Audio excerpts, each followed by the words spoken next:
இது காலகட்டங்கள்ல தனுர் ராசிக்கு அதிகமான ஒரு எனர்ஜி டானிக்னா நான் சொல்றது ஹார்லிக்ஸ் பூஸ்ட் அந்த மாதிரி ஒரு எனர்ஜி டானிக் தேவைப்படுகிறது.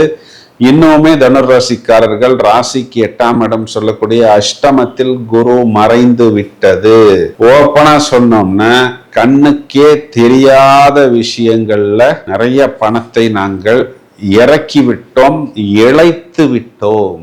அதெல்லாம் எங்களுக்கு திரும்ப கிடைக்குமா அப்படின்னு ஒரு கேள்விக்குறியாக வைத்துக் கொண்டிருக்கிறார்கள். இதுல என்ன இந்த தடவை ஒரு பிரமாதமான ஒரு குட் நியூஸ்னா, 6ஆம் இடத்தில் இருக்கக்கூடிய செவ்வாயின் அஷ்டம பார்வையும் ஒன்றாக வந்து விழுகிறது. அப்ப நம்ம எங்க இரிட்டேட் ஆவோம், எங்க கோபப்படுவோம், எப்போ மைக்ரேன் வரும், எப்போ தலையில பிரச்சனை வரும், எப்போ தலையில பாரம் அதிகமாகுங்கிறது நமக்கே தெரியாது. மெயினா தனுராசி சகோதரிகள் எடுத்துக்கிட்டோம்னா உங்களுடைய லைஃப் பார்ட்னர் பிரமாதமான சப்போர்ட் உங்களுக்கு செய்வார். இந்த வாய்ப்பை நீங்கள் நன்றாக உபயோகித்துக் கொள்ளுங்கள். வயதில் மூத்த நபர்கள் தொடர்ச்சியாக மகாவிஷ்ணு வழிபாடு செய்வது, குழந்தைகள் சம்பந்தப்பட்ட விஷயத்தில் சமாதானம் அடைவது, பொதுவாக தனுராசிக்காரர்கள் தலையை பத்திரமாக பார்த்து கொள்வது.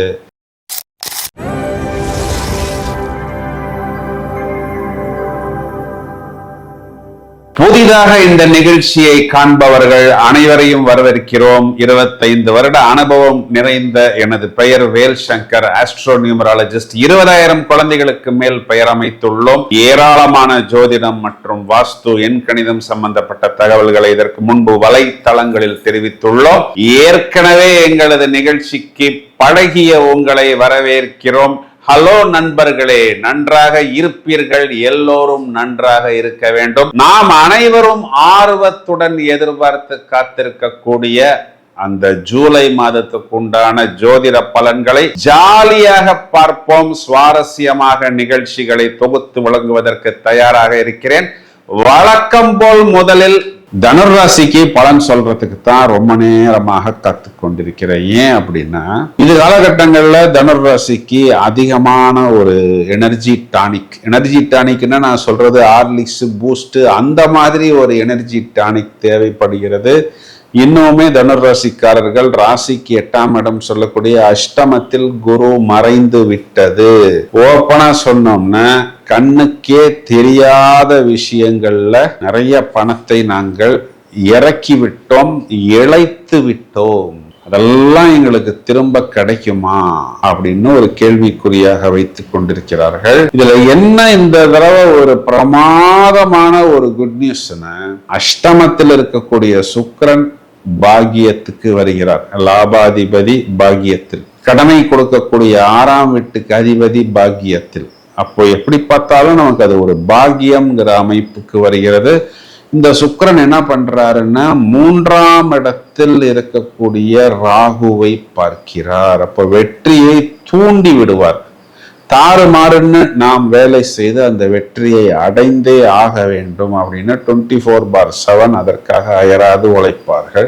பிரமாதமான புத்திசாலித்தனத்தை கொடுக்கக்கூடிய புதன் 7ஆம் வீட்டில் ஆட்சி, பத்தர யோகம், பஞ்சமகா புருஷ யோகத்தில் வரக்கூடிய அமைப்பு. அந்த புதன் கடகமனைக்கு போய், ஐயோ தனுராசிக்கு நம்ம கொடுத்த புத்திசாலித்தனம் பத்தலையே, இன்னமும் கொஞ்சம் கூடுதல் புத்திசாலித்தனத்தை நாம் தனுராசிக்கு கொடுக்கணும்னு திரும்ப வந்து உட்கார்ந்து அமர்ந்து பிரமாதமான புத்திசாலித்தனத்தை தனுராசிக்காரர்களுக்கு கொடுப்பதற்கு தயாராக இருக்கிறார். இது பஞ்சமகா புருஷ யோகத்தில் வருகிறது. தனுராசினர் ராசியில் சந்திரன், சந்திரனுக்கு 7ஆம் இடத்தில் புதன், 8ஆம் இடத்தில் குரு, சுக்கிரன். இதற்கு பெயர் சந்திர அதியோகம் அப்படிங்கிற ஒரு அமைப்பில் வருகிறது.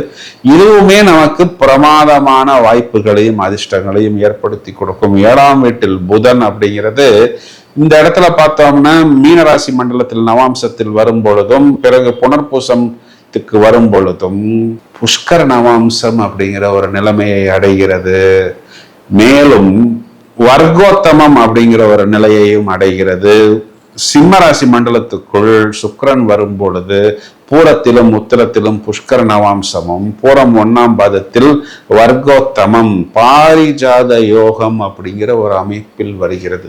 இதெல்லாமே நமக்கு பாக்கியத்திலும் நமக்கு சப்தமத்திலும் வருவதனால் நிறைய வாய்ப்புகள் நம்மளுடைய லைஃப் பார்ட்னர் மூலமாக, பிசினஸ் பார்ட்னர்ஸ் மூலமாக, பாக்கியங்கள் மூலமாக சொத்துக்கள் வாங்குவது, சொத்துக்களால் அபிவிருத்தி பெறுவது, பழைய சொத்தை வித்து கடனை தீர்த்து புதிய சொத்துக்கள் வாங்கக்கூடிய அமைப்புன்னு மளமளவென்று நம்மை மேலே தூக்கி கொண்டு போகக்கூடிய அமைப்பு. இந்த பக்கம் 6ஆம் இடம் உபஜயஸ்தானத்தில் செவ்வாய், நம்மளுடைய பாக்யாதிபதி, நம்மளுடைய புத்திரஸ்தானாதிபதி, பூர்வ புண்ணியாதிபதி செவ்வாய் 6ஆம் இடம் சொல்லக்கூடிய உபஜயஸ்தானத்தில் அமர்ந்து அவர் நம்மளுடைய ராசியவே பார்க்கிறார். முதல் தரமான ராஜயோகத்தை நமக்கு தூக்கி கொடுப்பார். குறிப்பா வேலை செய்யக்கூடிய இடங்கள்ல நிறைய ஆற்றலை வெளிப்படுத்துவது, நிறைய வாடிக்கையாளர்களை நம் பக்கம் இழுப்பது, நிறைய சந்தர்ப்பங்களை மற்றவர்களிடம் எதிர்பார்க்காமல் நாமே நமக்காக உருவாக்கி கொள்வது, இது எல்லாமே நமக்கு ஒரு பெரிய பிளஸ் பாயிண்ட். சின்ன மைனஸ் பாயிண்ட் பார்த்தோம்னா 3ஆம் இடத்தில் இருக்கக்கூடிய ராகுவை சுக்கிரன் தூண்டுகிறார், சுக்கிரனை ராகு தூண்டுகிறார். சுக்கிரன் இங்கு 11ஆம் வீட்டுக்கு அதிபதியாக வருகிறது. 3, 9, 11 7ஆம் அதிபதி 7ஆம் வீட்டில் ஆட்சி. 7ஆம் வீட்டில் இருக்கக்கூடிய புதன் ராகுவிற்கு திரிகோணத்தில் வருவது, இதெல்லாம் காம திரிகோணங்கள் ஆக்டிவேட் ஆகக்கூடிய இடம். இப்போ யாரெல்லாம் இந்த லவ், லிவிங் டுகெதர் இந்த மாதிரியான விஷயங்களை தேடுகிறார்களோ அவர்களுக்கு நிறைய வாய்ப்புகள் திருமணம் ஆகாத நபர்களுக்கும் கிடைக்கும், திருமணம் ஆன நபர்களுக்கும் கிடைக்கும். கொஞ்சம் கூடுதல் கவனம் எடுத்துக்கொண்டு பார்க்க வேண்டும். இதை தவிர தனுராசி மண்டலத்துக்கு ஒரு முக்கியமான விஷயம் என்னன்னா, ராசிக்கு 4ஆம் இடத்தில் இருக்கக்கூடிய சாட்டர்னின் பார்வையும் 6ஆம் இடத்தில் இருக்கக்கூடிய செவ்வாயின் அஷ்டம பார்வையும் ஒன்றாக விழுகிறது. அப்ப நம்ம எங்க இரிட்டேட் ஆவோம், எங்க கோபப்படுவோம், எப்போ மைக்ரேன் வரும், எப்போ தலையில பிரச்சனை வரும், எப்போ தலையில பாரம் அதிகமாகும்ங்கிறது நமக்கே தெரியாது. சாட்டன் அர்த்தாஷ்டம சாட்டன். இந்த அர்த்தாஷ்டம சாட்டனை நாமே பார்க்கிறோம், குரு பார்க்கிறது. உச்ச குருவின் பார்வை அதனை சுருட்டி விட்டது. சனியின் ஸ்தானம் நெகட்டிவ் எஃபெக்ட் நீர்த்து போய்விட்டது. ஆனால் பார்வை பலம், அசுப பார்வையின் பலம், நம்ம ராசியில் மேல் செவ்வாயின் பார்வை பலம், 2 அசுப கிரகங்களின் விஷப்பார்வை ராசியில் விழுகிறதே. என்ன பண்றது? தேங்க்ஸ் டு புதன், ஒரு சுப கிரகம் 7ஆம் வீட்டில் இந்த மாதம் முழுவதுமே அமர்ந்து அவர் நம்மை பார்த்து, நீ கோபப்படாத, நீ டென்ஷன் ஆகாத, நீ புத்தியை உபயோகி, கத்தியை தீட்டாதே, புத்தியை தீட்டு அப்படின்னு சொல்லி கொண்டே இருக்கிறார். அப்ப அந்த புதனுக்கு நாம் தொடர்ச்சியாக மகாவிஷ்ணு வழிபாடு, பெருமாள் வழிபாடு, மெயினா இந்த விஷ்ணு சுப்ரபாதம், விஷ்ணு சகசரநாமம், இந்த மாதிரி நல்ல ஸ்லோகங்களை சொல்வது, கேட்பது, பார்ப்பது, இதெல்லாம் நமக்கு ஒரு நல்ல வைப்ரேஷனையும் தேஜஸையும் ஒரு பாசிட்டிவிட்டி, டிவைன் கனெக்ஷனையும் ஏற்படுத்தும். மெயினா தனுராசி சகோதரிகள் எடுத்துக்கிட்டோம்னா உங்களுடைய லைஃப் பார்ட்னர் பிரமாதமான சப்போர்ட் உங்களுக்கு செய்வார்.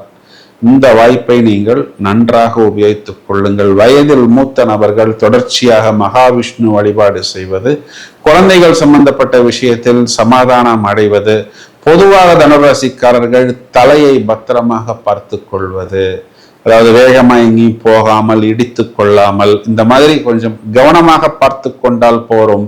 சனிக்கிழமைகளில் நரசிம்மர் வழிபாடு நல்ல ஒரு முன்னேற்றத்தையும் ஏற்றத்தையும் ஏற்படுத்தி கொடுக்கும். குழந்தைகள் ராசிக்கு புதன் புத்தி காரகன், புத்திசாலித்தனத்தை குறிகாட்டக்கூடிய அந்த கிரகத்தின் பார்வை என்பதனால் பிரமாதமான புத்திசாலித்தனத்தை வெளிப்படுத்துவார்கள் அப்படின்னு சொல்வதுதான் நிதர்சனமான உண்மை. இப்பொழுது நாம் இதுவரை பார்த்த இந்த பலன்களுக்கு உண்டான கிரக நிலைகளை எடுத்துக்கொண்டால், ஜூலை மாதம் 5ஆம் தேதி சுக்கிரன் என்ற கிரகம் சிம்ம ராசி மண்டலத்துக்குள் சஞ்சாரம் செய்ய இருக்கிறார்.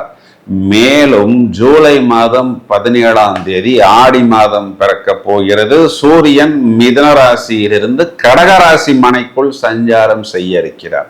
எல்லா அம்மன் கோயிலையும் இந்த கோலாகலம், குதூகலம், எல்லா அம்மன் கோயிலுமே பிரதானமான வழிபாடுகள் ஆடி மாதம் முழுவதுமே விஸ்தாரமாக இருக்கும் என்பது அனைவருக்கும் நன்றாகவே தெரியும்.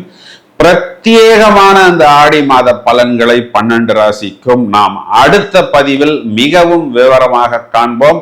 அதுவரை தொடர்ந்து இணைப்பில் இருங்கள். மேலும் இந்த பதிவை உங்களது நண்பர்களுக்கும் உறவினர்களுக்கும் ஷேர் செய்யுங்கள்.